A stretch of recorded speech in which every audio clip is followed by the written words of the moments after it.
Halo semua, kembali lagi di channel Bochnime. Sebelum kita mulai, klik tombol subscribe dan aktifkan notifikasinya supaya kalian tidak ketinggalan info dan teori terbaru mengenai One Piece. Sekarang lanjut ke pembahasan. Kali ini Mimin Bochnime melanjutkan scene selanjutnya. Oh ya, sebelum biar terus bisa berinteraksi dengan kalian, subscribe di channel ini ya, dan bantu ramein video Mimin juga. Oke, yuk kita bikin One Piece makin rame lagi. Scenes kembali memperlihatkan kelanjutan pertarungan antara Dragon melawan Gorosei Mars dan Gorosei Nusjuro di Mary Geoise. Setelah saling serang untuk beberapa saat, Mars beralih dari mode Fuzoan memasuki mode Hybrid Itsumade. Dalam mode tersebut, ukuran tubuhnya menjadi lebih kecil tapi tetap masih memiliki sayap sehingga bisa terbang di udara. Bahkan, mode itu pun membuat Gorosei Mars bisa terbang dengan lebih cepat dan gesit sehingga akan lebih sulit untuk diserang oleh para musuh. Menghadapi Mars memang menjadi tantangan tersendiri untuk Dragon karena para Gorosei lain yang dihadapi sebelumnya tidak ada yang bisa terbang. Dragon perlu menguras tenaga lebih karena harus menggunakan kemampuan anginnya untuk terus terbang dalam menghadapi Gorosei Mars. Ditambah lagi, Dragon tidak hanya melawan Gorosei Mars seorang diri, tapi juga dibantu oleh Gorosei Nusjuro, sehingga keadaan di sana pun menjadi semakin sulit. Mars dan Nusjuro ini memiliki kekuatan elemen yang saling bertolak belakang. Mars bisa menggunakan teknik-teknik berkekuatan api, salah satunya adalah semburan sinar panas dari dalam mulutnya. Teknik itu juga bisa digunakan dalam mode hybrid ini, tapi dengan skala yang lebih kecil dibandingkan dalam mode Fuzoan. Sedangkan untuk Nusjuro, dia bisa memakai teknik berkekuatan es seperti tebasan pembekuan. Variasi serangan dari mereka berdua membuat Dragon menjadi cukup terdesak di sana. Bayangkan saja, setelah menangkis serangan api yang panas, dia harus langsung menangkis serangan es yang dingin. Perubahan suhu yang ekstrim itu cukup berdampak pada tubuh Dragon. Sabo yang saat ini sedang bertarung melawan Shamrock pun sekilas bisa melihat ke arah area pertarungan Dragon. Dalam hati, Sabo berkata, para Gorosei memang memiliki kekuatan yang sangat luar biasa. Sebab baru kali ini Sabo melihat Dragon merasa cukup kesulitan. Dulu, walau Dragon harus melawan banyak orang sekaligus, dia selalu bisa menang dengan mudah. Dragon biasanya hanya akan mengeluarkan kekuatannya dalam skala kecil saja, sesuai dengan kebutuhan dalam pertarungan. Ketika Sabo membicarakan ini, akan ada kilas balik singkat yang menampilkan adegan-adegan pertarungan Dragon melawan banyak orang pada masa lalu. Peristiwa-peristiwa itu berlangsung saat Dragon sudah menjadi petarung yang sangat kuat sehingga dia bisa menang dengan mudah melawan para musuhnya itu. Dia juga sering menahan diri bila bertarung di area perkotaan karena Dragon tidak mau membawa kehancuran besar dengan kekuatan masif yang dia miliki. Namun, pertempuran di Mary Geoise ini tentu jauh berbeda dengan semua pertarungan itu. Walau memang banyak momen di mana Dragon bisa unggul menghadapi Gorosei, tapi ada juga saat-saat tertentu di mana dia menjadi cukup terdesak seperti yang sedang terjadi sekarang ini. Ketika Sabo sedang melihat ke tempat Dragon, Shamrock pun langsung melancarkan serangan kepada Sabo dan memintanya untuk fokus bertarung. Shamrock juga bilang tak perlu memikirkan Dragon karena pada akhirnya Dragon akan dikalahkan oleh para Gorosei itu. Jadi, Shamrock sangat yakin bahwa hasil akhir dari pertempuran puncak di sana adalah kemenangan untuk pihak pemerintah dunia. Namun, Sabo meyakini sebaliknya. Dia membalas perkataan Shamrock dengan bilang bahwa justru Dragonlah yang akan menjadi pemenang. Menurut Sabo, Dragon masih memiliki kemampuan-kemampuan tersembunyi yang belum dikeluarkan. Sabo ingat dulu, Ivankov pernah bercerita kepadanya bahwa Dragon sering melatih banyak jurus kuat, tapi jarang sekali dia pakai dalam pertempuran sungguhan. Menurut Ivankov, jurus-jurus itu hanya akan Dragon gunakan pada saat-saat krusial saja. Jadi, walau sejak tadi sudah ada beragam jurus hebat yang Dragon lancarkan dalam pertarungan di Mary Geoise ini, tapi masih ada juga beberapa teknik terkuat yang masih dia simpan. Jika keadaan nanti menjadi semakin mendesak, tentu Dragon akan memakai teknik-teknik terkuat itu. Dragon adalah orang yang paling paham kapan saat yang tepat untuk menggunakan semua jurus itu. Jadi, ketika Dragon belum mengeluarkan jurus-jurus rahasia tersebut, berarti dia memang merasa bahwa ini masih belum waktu yang tepat. Dragon benar-benar memiliki perhitungan yang matang sebelum bertindak. Dengan begitu, tak ada yang perlu Sabo khawatirkan. Sabo pun bisa kembali untuk bertarung dengan fokus melawan Shamrock di sana. Ketika melihat Sabo yang mulai fokus lagi, Shamrock langsung mengeluarkan jurus-jurus berskala besar. Jurus-jurus itu tidak hanya diarahkan kepada Sabo saja, tapi juga kepada Karasu dan Koshiro yang menemani Sabo di sana. Karasu dan Koshiro pun akan terkejut karena mereka bingung bagaimana mungkin Shamrock masih memiliki haki sebesar sebesar itu. Padahal, sejak tadi dia sudah sering mengeluarkan haki dalam jumlah besar. Sabo pun bilang tak perlu heran akan hal tersebut, karena sebagai keluarga V Garland, kapasitas haki Shamrock memang sangat luar biasa. Sama halnya juga dengan Yonko Shanks, si rambut merah yang terkenal akan hakinya yang besar. Di sini, Sabo pun akan mencoba untuk sedikit memprovokasi Shamrock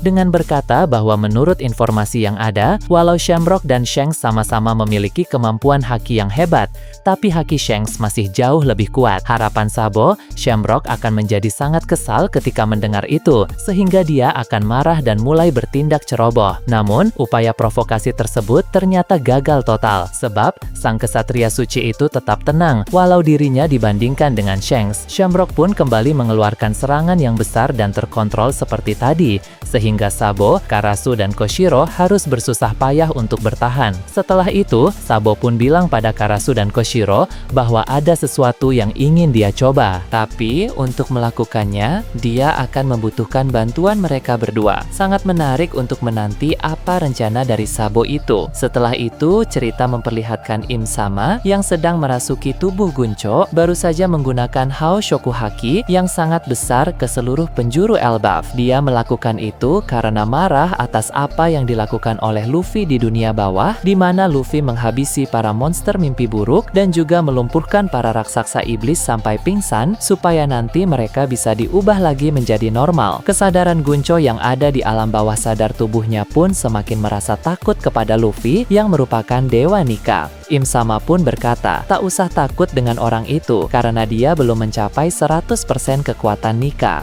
Seperti yang kita tahu, sosok yang paling Guncho takuti memang adalah Nika. Beberapa waktu yang lalu, ketika Somers bertanya kepada Guncho apa hal yang paling dia takuti, Guncho dengan jelas menjawab, Dewa Nika. Jadi, rupanya alasan mengapa Im Sama merasuki tubuh Guncho itu agar Guncho tidak merasa takut kepada Nika. Im Sama akan memberi contoh bagaimana menghadapi Nika dengan tubuh Guncho itu sendiri. Kesadaran Guncho pun meminta maaf kepada Im Sama karena dirinya masih belum bisa mengendalikan rasa takutnya kepada Nika. Kilas balik singkat tentang Guncho pun diperlihatkan dan kita bisa mengetahui secara detail alasan mengapa Guncho sangat takut kepada Nika. Rupanya saat masih kecil, orang tua Guncho sering menceritakan soal legenda Nika. Bahkan, orang tuanya juga bilang bahwa ada kemungkinan pada masa depan nanti Nika akan muncul kembali dan menjadi musuh yang sangat berbahaya untuk para kaum Tenryubito. Nah, dari sanalah ketakutan Guncho terhadap Nika mulai muncul. Saat masih kecil, Guncho selalu bermimpi buruk soal Nika. Penggambaran Nika di mimpi buruk Guncho itu benar-benar sangat mengerikan. Ini berbanding terbalik dengan Jewelry Bonnie. Dari kecil, dia selalu membayangkan bahwa Nika adalah sosok penyelamat berdasarkan dongeng-dongeng yang selalu diceritakan oleh Kuma. Sedangkan orang tua Guncho sering menceritakan yang buruk-buruk soal Nika. Karena itulah, persepsi Guncho soal Nika adalah sosok yang menyeramkan. Walau sekarang Guncho sudah tumbuh menjadi wanita yang kuat, tapi rasa takut itu masih tetap ada. Guncho sebagai Tenryubito dan menjabat sebagai kesatria suci sudah terbiasa hidup emak dan bisa mendapatkan apa yang dia mau. Sehingga jika nanti Mika mengalahkan pemerintah dunia dan menjatuhkan para Tenryubito dari kekuasaan mereka saat ini, maka Guncho tahu bahwa dia dan keluarganya akan sangat terpuruk. Dia tidak mau hidup sebagai rakyat biasa, apalagi rakyat jelata. Sehingga dia sangat takut jika Nika muncul dan mengacaukan semua kebahagiaan yang sudah dia punya saat ini. Seorang Tenryubito memang tidak bisa tinggal sebagai rakyat biasa, apalagi rakyat jelata. Bisa kita lihat dulu keluarga Doflamingo yang tadinya seorang Tenryubito dan tinggal di Merigio West pernah mencoba hidup sebagai rakyat biasa, dan hasilnya mereka malah disiksa oleh para rakyat bawah karena para rakyat itu dendam dan sangat membenci Tenryubito. Nah, Gunko tidak mau mengalami hal yang sama dengan keluarga Tenryubito itu. Jadi, ketakutannya itu memang sangat masuk akal. Kilas balik pun berakhir dan kembali menyoroti Im Sama yang merasuki tubuh Gunko sedang terbang di udara. Tiba-tiba, muncul Hao Shoku Haki yang sangat kuat yang terpancar dari dunia bawah sampai bisa dirasakan oleh Im Sama di dunia matahari. Ternyata, itu adalah Hao Shoku Haki dari Luffy. Dia ingin membalas ledakan Hao Shoku Haki dari Im Sama tadi. Bahkan, bukan hanya Luffy saja, Loki juga sama-sama mengeluarkan Haoshoku Haki kuat. Akhirnya, di sini terungkap bahwa Loki juga punya Haoshoku Haki yang sangat kuat. Ini tidak mengherankan karena Loki adalah anak dari Raja Harald dan juga mewarisi genetik raksasa kuno dari leluhurnya. Haoshoku Haki yang Loki pancarkan ini hampir sama kuatnya dengan Haoshoku Haki Luffy. Im Sama yang merasakan itu pun terkejut dan menjadi bertambah kesal. Kesadaran Gunko yang ada di dalam tubuhnya pun semakin takut saat merasakan Haoshoku Haki Luffy dan Loki itu. Killingham dan Somers yang ada di bawah Im Sama juga bisa merasakannya. Nah, mereka bisa menduga bahwa itu pasti adalah Haoshoku Haki milik Straw Hat Luffy dan juga Loki. Karena memang dua orang itulah musuh terkuat mereka di Pulau Elbaf saat ini. Menyoroti dunia bawah, Luffy bilang pada Loki sudah dia duga bahwa Loki juga pasti punya Haoshoku Haki yang kuat karena dari awal bertemu, Luffy sudah bisa merasakannya. Loki pun tertawa dan bilang tentu saja, karena dirinya adalah raksasa terkuat saat ini. Loki berkata bahwa dia akan melampaui kekuatan ayahnya, yaitu Raja Harald. Hajrudin yang melihat itu pun bangga dan kesal di saat yang bersamaan. Dia bangga karena adiknya itu memiliki Haoshoku Haki yang kuat, tapi dia juga kesal karena dirinya sendiri tidak memiliki Haoshoku Haki. Padahal mereka berdua adalah sama-sama anak dari Raja Harald, hanya berbeda ibu saja. Gaban yang melihat ekspresi Hajrudin pun bilang tenang saja, saat ini memang Hajrudin tidak punya Haoshoku Haki, tapi mungkin suatu saat nanti Haoshoku Haki Hajrudin bisa bangkit, karena setiap orang memiliki waktu kebangkitan Haoshoku Haki yang berbeda. Namun Gaban bisa memahami kekesalan Hajrudin itu, karena memang untuk kasus Loki ini sangat jarang terjadi. Dia hampir mewarisi seluruh kekuatan dari Raja Harald. Bahkan Gaban sendiri mengakui bahwa potensi Loki itu jauh lebih kuat darinya. Kembali menyoroti Im Sama, meski tadi yang memancarkan Haoshoku Haki besar adalah Luffy dan Loki, tapi Im Sama lebih berfokus pada Haoshoku Haki Luffy, karena haki itu benar-benar membuat Im Sama teringat kembali tentang masa lalu. Ada dua peristiwa besar yang Im Sama ingat dari dua era yang berbeda. Pertama, dari abad kekosongan, lebih dari 800 tahun yang lalu. Saat itu, Joy Boy sebagai pengguna kekuatan buah iblis Hito Hitonomi model Nika menjadi lawan yang berat untuk Im Sama. Nah, kemudian peristiwa lainnya dia ingat jauh lebih lama dari itu, yaitu sekitar 3000 tahun yang lalu, di mana Dewa Nika yang asli masih hidup di dunia ini. Seperti yang kita tahu, Nika dan Joy Boy adalah dua sosok yang berbeda. Nika merupakan dewa matahari yang konon pernah ada pada zaman para dewa. Sedangkan Joy Boy adalah bajak laut pertama yang memiliki kekuatan Nika dari buah iblisnya saja. Baik Nika yang asli maupun Joy Boy sama-sama merupakan musuh dari Im Sama. Nah, sehingga ada kilas balik singkat di mana Im Sama melawan mereka berdua di era yang berbeda. Kilas balik singkat pun akan memperlihatkan beberapa teknik dari Joy Boy dan Nika. Meski mereka berdua masih dalam bentuk siluet, keduanya sama-sama memiliki jurus-jurus yang kuat. Tapi, tentu kekuatan Dewa Nika yang asli masih lebih hebat daripada Joy Boy yang hanya memakan buah iblisnya saja. Skala serangan dari Dewa Matahari itu benar-benar sangat masif. Untuk saat ini, kekuatan Luffy masih belum setara dengan Joy Boy, dan tentu juga masih sangat jauh jika dibandingkan dengan Dewa Matahari Nika yang asli.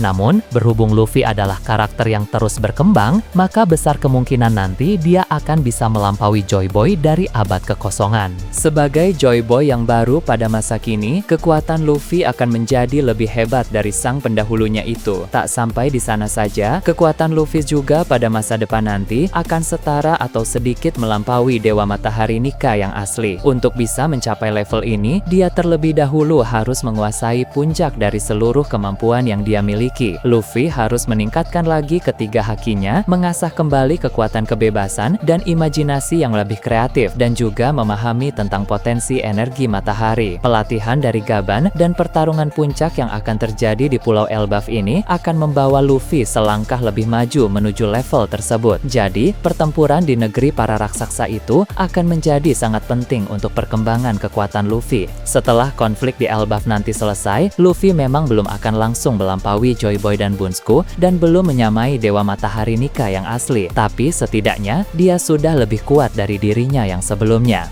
Nah, jadi sebenarnya langkah Im Sama merasuki tubuh Gunku di Elbaf ini adalah langkah yang salah karena justru Luffy akan mendapatkan latihan untuk menghadapi beberapa persen dari kekuatan Im Sama dan itu menjadi persiapan untuk perang akhir nanti, di mana Luffy akan benar-benar menghadapi Im Sama dengan kekuatan 100% di tubuh aslinya. Setelah menyoroti Im Sama, cerita kemudian menampilkan Robin yang masih terbelenggu oleh kekuatan Somers di samping Nami dan kawan-kawan yang terikat kekuatan Guncho. Dengan begitu, mereka semua belum bisa melibatkan diri dalam pertempuran. Di sana, Robin pun mengamati perubahan para raksasa yang menjadi iblis serta kemampuan Im Sama dengan buku sihirnya. Sang arkeolog itu bilang kepada teman-temannya bahwa dulu ketika dia masih tergabung dalam organisasi Baroque Works, dia pernah membaca suatu catatan kuno di sebuah kerajaan. Nah, catatan itu berisi informasi tentang sosok misterius pengguna buku sihir dan punya kemampuan untuk mengubah orang lain menjadi iblis. Pada masa lalu, konon sosok misterius itu sering menimbulkan teror di banyak tempat dan menghancurkan berbagai kerajaan dengan kemampuan-kemampuan yang tidak masuk akal. Catatan itu juga menuliskan bahwa pada zaman kuno, sosok tersebut adalah musuh para dewa. Catatan ini sangat menarik karena dikatakan bahwa sosok tersebut adalah musuh para dewa, yang artinya lebih dari satu dewa yang dia lawan. Jadi, selain dewa matahari, ada juga dewa hutan, dewa hujan, dan dewa bumi yang juga memusuhi sosok itu. Dulu, Robin agak meragukan informasi yang ada dalam catatan tersebut. Ada apa dengan sosok tersebut? Dalam catatan itu, tertulis bahwa sosok tersebut menyalotkan air, memiliki batu belian besar, dan bisa bernapas. Jenis kepalanya para gorila, lehernya seperti cerobong, dan mata yang kecil tanpa telinga. Sangat mencurigakan dan keren sekali, terang banget. Namun, kini dengan melihat kemampuan Im Sama di Elbaf, maka Robin paham bahwa tokoh misterius yang ada dalam catatan yang pernah dia baca itu merupakan sosok yang sedang mengacau di Elbaf saat ini, yang mana itu berarti sosok itu adalah musuh yang sangat kuat, bahkan bisa dibilang monster terkuat yang pernah mereka hadapi sampai sejauh ini. Nah, bagaimana menurut kalian terkait ini? Nah, itu tadi berbagai hal menarik pada pembahasan channel Bochnime kali ini. Menurut kalian bagaimana? Silahkan tulis di kolom komentar di bawah. Oke, segitu saja untuk pembahasan kali ini. Jangan lupa like, share, dan subscribe untuk video menarik selanjutnya. Peaceful World!